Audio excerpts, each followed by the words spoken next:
Hello നമസ്കാരം. അപ്പോൾ ഞാനിന്ന് പറയാൻ പോകുന്നത് ഒരു അപ്കമിങ് എപ്പിസോഡിൻ്റെ സ്റ്റോറി കേട്ടോ. ഉടനെ തന്നെ വരുന്നൊരു എപ്പിസോഡാണ്. അതായത് ഗ്രേസമ്മയോട് ആ റൂമൊക്കെ തുറന്ന് നോക്കിക്കോട്ടെ, അത് അവിടെ ക്ലീൻ ചെയ്തോട്ടെ എന്ന് അനുവാദം വാങ്ങുന്നുണ്ടല്ലോ രേവതിക്കുട്ടി. അങ്ങനെ ഗ്രേസമ്മ അനുവാദം കൊടുക്കുന്നുണ്ട്. എന്നാൽ നീ ക്ലീൻ ചെയ്യ്, നീ പറഞ്ഞതുപോലെ ചെയ്യാം, നീ പറഞ്ഞപ്പോൾ എനിക്കും അതിനോടൊരു ഇഷ്ടം തോന്നുന്നു, അങ്ങനെയാകുമ്പോൾ ഒരു പോസിറ്റീവ് വൈബ് കിട്ടുമെന്ന് തോന്നുന്നു എന്നൊക്കെ പറയണ ഗ്രേസമ്മയും.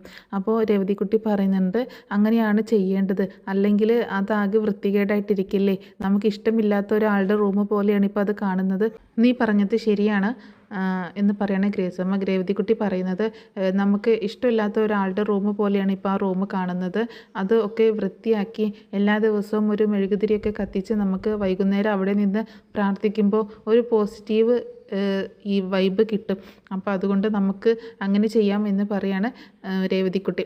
അപ്പോൾ ഗ്രേസമ്മ അതിന് അനുവാദം കൊടുക്കുകയാണ്. നിൻ്റെ ഇഷ്ടം പോലെ ആവട്ടെ, നീ ചെയ്തോ എന്ന് പറയാട്ടോ. അങ്ങനെ ഭയങ്കര സന്തോഷമാവാണ് രേവതിക്കുട്ടിക്ക്. അങ്ങനെ രേവതിക്കുട്ടി ആ റൂം ക്ലീൻ ചെയ്യാനായിട്ട് പോവുകയാണേ. അങ്ങനെ രേവതിക്കുട്ടി ആ റൂമിലേക്ക് ചെല്ലുമ്പോൾ മൊത്തം പൊടി പിടിച്ച് കിടക്കുകയാണല്ലോ. നേരത്തെ തന്നെ അതിൽ ഒരു ഫോട്ടോ എടുത്ത് നോക്കിയിട്ടുണ്ടായിരുന്നല്ലോ ഒരു പെൺകുട്ടിയുടെ. അതായത് അതാരാണെന്ന് ഗ്രേസമ്മ പറയുകയും ചെയ്തിട്ടുണ്ടായിരുന്നു. ജോമോൻ്റെ കല്യാണം ഉറപ്പിച്ചിട്ടുണ്ടായിരുന്നു എന്ന് പറഞ്ഞിട്ടുണ്ടായിരുന്നല്ലോ. അങ്ങനെ അത് ഷെറിൻ എന്നാണ് കുട്ടിയുടെ പേര് എന്നും പറഞ്ഞിട്ടുണ്ടായിരുന്നു. അങ്ങനെ ആ താഴെ വീണ് കിടക്കുകയായിരുന്നല്ലോ ഫോട്ടോ, അവളുടെ കയ്യിൽ നിന്ന് താഴെ വീണതല്ലേ. അങ്ങനെ രേവതിക്കുട്ടി ആദ്യം തന്നെ ചെന്നിട്ട് ആ ഫോട്ടോയാണ് എടുക്കുന്നത്. അതിലേക്ക് തന്നെ സൂക്ഷിച്ച് നോക്കിക്കൊണ്ടിരിക്കുകയാണ്. അങ്ങനെ അതിൽ സൂക്ഷിച്ച് നോക്കുന്തോറും അവൾക്ക് എവിടെയോ കണ്ട് നല്ല പരിചയമുള്ളൊരു മുഖം പോലെ തോന്നുകയാണേ. ഷെറിൻ്റെ ഫോട്ടോയിലേക്ക് നോക്കുമ്പോൾ എവിടെയോ കണ്ട് നല്ല പരിചയമുള്ള കണ്ണുകളൊക്കെ നല്ല പരിചയമുള്ള കണ്ണുകൾ പോലെ തോന്നുകയാണ്. അങ്ങനെ രേവതിക്കുട്ടി കുറേ നേരം ആ ഫോട്ടോയിലേക്ക് തന്നെ നോക്കി. അതിനുശേഷം ആ ഫോട്ടോ അവിടെ വെക്കുകയാണ്.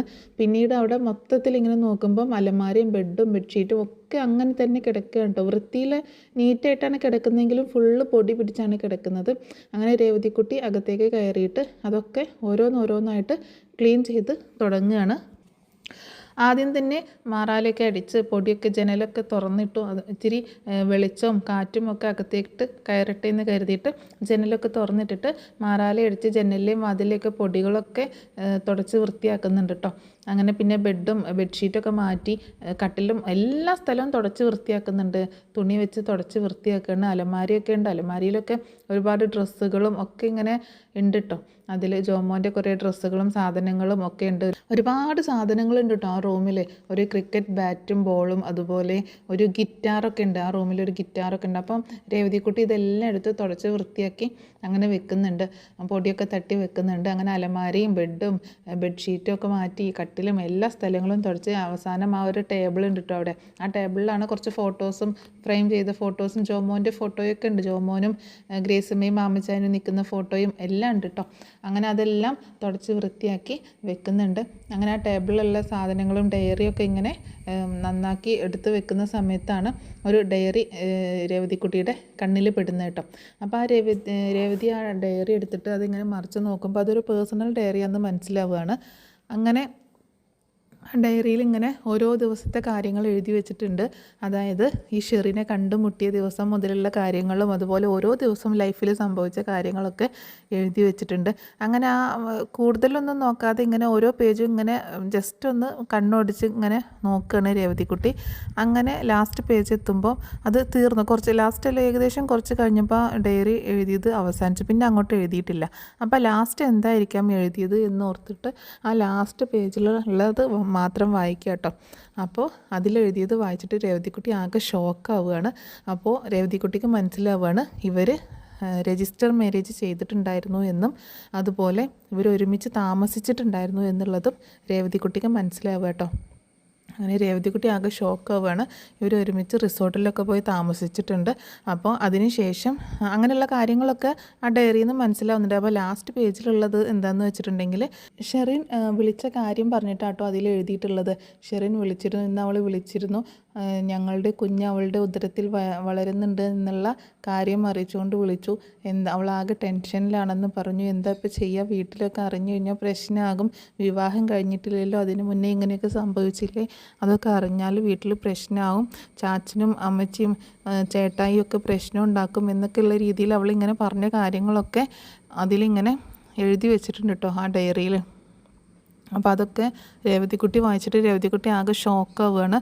അപ്പോൾ രേവതിക്കുട്ടിക്ക് മനസ്സിലാവുകയാണ് ഇവർക്ക് ഒരു കുഞ്ഞ് ഉണ്ടായിട്ടുണ്ട്. അത് ജനിച്ചിട്ടുണ്ടോ ഇല്ലേ എന്നുള്ളതൊന്നും അറിയില്ല. ഇവരിങ്ങനെ ഒരുമിച്ച് താമസിച്ചിട്ടുണ്ട് എന്നുള്ളതും അതുപോലെ ആ ഷെറിൻ ചേച്ചി ഗർഭിണിയായിരുന്നു എന്നുള്ള കാര്യം ഇങ്ങനെ മനസ്സിലാക്കുക കേട്ടോ. അങ്ങനെ അതും മൊത്തം അവിടെ ക്ലീനാക്കി തുടച്ച് വൃത്തിയാക്കിയതിന് ശേഷം രേവതിക്കുട്ടി വന്നിട്ട് ഗ്രേസമ്മയോടും മാമച്ചായനോടും പറയുന്നുണ്ട്, ഒരു കാര്യം പറയാനുണ്ട് എന്ന് പറയാണ്. അപ്പോൾ ലാസ്റ്റ് എഴുതിയത് ആ കാര്യങ്ങളായതുകൊണ്ട് പിന്നെ അതിന് ശേഷം ഒന്നും എഴുതിയിട്ടില്ല. അപ്പോൾ ഈ വിവരം അറിഞ്ഞിട്ട് അവൻ ഷെറിനെ കാണാൻ പോയതാണ്. ആ കാണാൻ പോയ സമയത്താണ് ആക്സിഡൻ്റ് ആയത്, അങ്ങനെ മരിക്കുന്നതും. അപ്പോൾ അതിന് ശേഷം വേറെ ഒന്നും എഴുതിയിട്ടില്ല. അപ്പോൾ അവിടുന്ന് ഒരു മൊബൈൽ ഫോൺ കിട്ടുന്നുണ്ട്. ആ മൊബൈൽ ഫോൺ പക്ഷേ വർക്കിംഗ് അല്ല, അത് സ്വിച്ച്ഡ് ഓഫാണ്. കുറേ വർഷങ്ങളായിട്ട് അതിങ്ങനെ ഓൺ ചെയ്യാതെ ഇരിക്കുന്നത് കാരണം സ്വിച്ച് ഓഫ് ആയിട്ടിരിക്കുന്നതാണ്. അപ്പോൾ അത് ഓൺ ചെയ്ത് കഴിഞ്ഞാൽ കുറേ ഡീറ്റെയിൽസ് ഒരു പക്ഷേ കിട്ടുമെന്ന് രേവതിക്കുട്ടിക്ക് ഇങ്ങനെ തോന്നുകയാണ്. അങ്ങനെ രേവതിക്കുട്ടി വന്നിട്ട് ഗ്രേസമ്മയോട് ഇങ്ങനെ ഇക്കാര്യം പറയാട്ടോ, ഞാനൊരു കാര്യം പറയട്ടെ എന്ന് പറഞ്ഞിട്ട് എന്താ നീ പറ എന്ന് പറയുമ്പോൾ ഞാൻ അവിടെയൊക്കെ തുടച്ച് വൃത്തിയാക്കി എന്ന് പറയാണ്. അപ്പോൾ അത് ഞാൻ പറഞ്ഞതാണല്ലോ നിന്നോട് തുടച്ച് വൃത്തിയാക്കാൻ എന്ന് പറയുന്നുണ്ട് കേട്ടോ. ആൻറ്റിയും അങ്കിളും വന്നൊന്ന് നോക്ക്, ഇപ്പോൾ എങ്ങനെയാണ് ആ റൂമിൽ ഇരിക്കുന്നതെന്ന് വന്ന് നോക്കുമെന്ന് പറഞ്ഞിട്ട് നിർബന്ധിച്ചിട്ട് ഗ്രേസമ്മയും മാമച്ചാനെയും കൂടെ കൂട്ടി ആ റൂമിലേക്ക് പോവുകയാണ് രേവതിക്കുട്ടി. അങ്ങനെ ഗ്രേസമ്മയും മാമച്ചാനും ആ റൂമിലേക്ക് ചെല്ലുമ്പം ജോമോൻ്റെ ഒരു വലിയ ഫോട്ടോ അവിടെ വെച്ചിട്ടുണ്ട്. അതിൻ്റെ മുന്നിലൊരു മെഴുകുതിരിയും വെച്ചിട്ടുണ്ട് കേട്ടോ. മെഴുകുതിരിയും കത്തിച്ച് വെച്ചിട്ടുണ്ട്. അതുപോലെ മാമച്ചാനും ഗ്രേസമ്മയും ജോമോനും നിൽക്കുന്ന ഫോട്ടോയും ജോമോനും ഷെറിയും നിൽക്കുന്ന ഫോട്ടോയും ഷെറിയുടെ മാത്രം ഫോട്ടോയും ഒക്കെ ഉണ്ട്. അതൊക്കെ നല്ല ഭംഗിയിൽ ഓരോന്നും ഓരോ രീതിയിൽ ഓർഡറാക്കി വെച്ചിട്ടുണ്ട് രേവതിക്കുട്ടി. അങ്ങനെ എന്നിട്ട് രേവതിക്കുട്ടി അവിടെ നിന്ന് ആ ഡയറി എടുക്കുക കേട്ടോ. അപ്പോൾ അവർക്ക് ഭയങ്കര സന്തോഷമാണ്. സന്തോഷവും സങ്കടമൊക്കെ കൂടി ഇത്രയും നാൾ ഈ റൂമിലേക്ക് കയറിയില്ലല്ലോ മോനെ, ഞങ്ങളോട് ക്ഷമിക്കണം, ഞങ്ങൾക്ക് സഹിക്കാൻ പറ്റില്ലാത്തതുകൊണ്ടായിരുന്നു എന്നൊക്കെ പറഞ്ഞ് അവിടെ നിന്ന് ഇങ്ങനെ ഗ്രേസമ്മയും മാമച്ചായനും കുറച്ച് ഇമോഷണൽ ആവുന്നുണ്ട് കേട്ടോ. അപ്പോൾ രേവതിക്കുട്ടി പറയുന്നുണ്ട്, സാരമില്ല, പക്ഷെ ഞാനൊരു കാര്യം പറയട്ടെ, ഞാൻ അറിയാതെ ചെയ്തൊരു പ്രവൃത്തിയാണ്, പക്ഷെ അതിലൂടെ ഒരു കാര്യം അറിയാൻ പറ്റിയെന്ന് പറയാം കേട്ടോ. അപ്പോൾ എന്താ നീ പറയുമെന്ന് പറയുമ്പം ജോമോൻ ചേട്ടൻ്റെ ഡയറി ഞാനൊന്ന് എടുത്തു, അതൊന്ന് വായിച്ചു എന്ന് പറയണം. നീ എന്തിനാ അതൊക്കെ എടുക്കാൻ പോയത്? അത് അവൻ്റെ പേഴ്സണൽ ഡയറി ആയിരുന്നു, ഞങ്ങൾ പോലും അതൊന്നും എടുക്കാറുണ്ടായിരുന്നില്ല എന്ന് പറയാണ് ഗ്രേസമ്മ. ഞാനൊന്ന് അറിയാതെ എടുത്തു പോയതാണത്, അപ്പോൾ അതിലൂടെ എനിക്കൊരു കാര്യം അറിയാൻ പറ്റിയെന്ന് പറയണം. എന്താ നിനക്ക് അറിയാൻ പറ്റിയത്, എന്താ കാര്യം എന്ന് ചോദിക്കുകയാണ്. അങ്ങനെ രേവതിക്കുട്ടി വേഗം പോയിട്ട് ആ ഡയറി എടുക്കണം, ഇത് ഞാൻ എടുത്ത് കാണിച്ചു തരാമെന്ന് പറയുമ്പോൾ നീ കാര്യം പറഞ്ഞാൽ മതി എന്ന് പറയണം, അല്ല ഇതൊന്ന് വായിച്ചു നോക്കുമെന്ന് പറഞ്ഞിട്ട് ഗ്രേസമ്മയുടെ കയ്യിൽ ആ ഡയറി കൊടുക്കണം. എന്താ ഗ്രേസമ്മയെന്ന് മാമച്ചായൻ ചോദിക്കുകയും ചെയ്യുന്നുണ്ട്. എന്താണെന്നറിയില്ല, ഇവൾ എന്തൊക്കെയോ പറയുന്നു, നോക്കട്ടെ എന്ന് പറഞ്ഞിട്ട് ആ ഗ്രേസമ്മ ആ ഡയറി എടുത്ത് വായിക്കുകയാണ്. ആ ഡയറി വായിച്ചത് ഗ്രേസമ്മ ഷോക്കാവുക കേട്ടോ, ആകെ ഞെട്ടിപ്പോവാണ് ഇങ്ങനൊരു സംഭവം ഉണ്ടായിട്ടുണ്ട് എന്നുള്ളതിൽ. അപ്പോൾ ഗ്രേസമ്മ ആ ഡയറി വേഗം മാമച്ചായന് കൊടുക്കുകയാണ്. എന്ത് പറ്റിയെന്ന് മാമച്ചായൻ ചോദിക്കുമ്പോൾ ഇത് വായിച്ചു നോക്ക് മാമച്ചായ, നോക്കി എന്ന് പറഞ്ഞിട്ട് കൊടുക്കുകയാണ്. അങ്ങനെ മാമച്ചായനും അത് വായിച്ചു നോക്കുകയാണ്. മാമച്ചായനും ആകെ ഷോക്കാവുകയാണ്. അപ്പോൾ അതിനുശേഷം ഷെറിനെ കുറിച്ച് ഇവരൊന്നും ചിന്തിക്കുകയോ അന്വേഷിക്കുകയോ ഒന്നും ചെയ്തിട്ടില്ല. കാരണം ഇവരുടെ മകൻ പോയി, അതുകൊണ്ട് പിന്നീട് അതിനെപ്പറ്റി ചിന്തിച്ചിട്ടൊന്നുമില്ല. അപ്പോൾ ആ സമയം മുതൽ ഗ്രേസമ്മയും മാമച്ചാനും ആകെ എന്താ ഇനിയിപ്പോൾ ചെയ്യുക, ഷെറിൻ വിവാഹം കഴിച്ചിട്ടുണ്ടാവോ അതോ ആ കുഞ്ഞിനെ ഒഴിവാക്കിയിട്ടുണ്ടാവോ എന്നുള്ള രീതിയിൽ ഇങ്ങനെ സംസാരിക്കുകയാണ്. അപ്പോൾ ഗ്രേസമ്മ പറയുന്നുണ്ട്, ചിലപ്പോൾ ആ കുഞ്ഞിനെ അവർ ഒഴിവാക്കിയിട്ടുണ്ടാവും, കാരണം ഇത്രയും അവൻ മരിച്ചും പോയില്ല, അവൾക്ക് വേറെ വിവാഹം കഴിക്കാനൊക്കെ വേണ്ടിയിട്ട് അതിനെ കളഞ്ഞിട്ടുണ്ടാകും, എന്നിട്ട് വേറെ വിവാഹം കഴിച്ച് ജീവിക്കുന്നുണ്ടാവും എന്നൊക്കെ പറയണം. അപ്പോൾ രേവതിക്കുട്ടി ചോദിക്കുന്നുണ്ട്, ഒരു പക്ഷേ നേരെ തിരിച്ചാണെങ്കിലോ, അവർ ആ കുഞ്ഞിനെ പ്രസവിച്ച് വളർത്തുന്നുണ്ടെങ്കിലോ എന്നൊക്കെ ചോദിക്കണം. നമുക്ക് അവിടം വരെ ഒന്ന് പോയാലോ അന്വേഷിച്ചാലോ എന്നൊക്കെ ചോദിക്കുമ്പോൾ ഞങ്ങൾ പിന്നെ അങ്ങോട്ടേക്ക് പോയിട്ടുമില്ല, അന്വേഷിച്ചിട്ടുമില്ല, പിന്നെ നമ്മളിപ്പോൾ എന്ത് പറഞ്ഞാണ് അങ്ങോട്ടേക്ക് ചെല്ലുക എന്നൊക്കെ ഗ്രേസമ്മ പറയണം.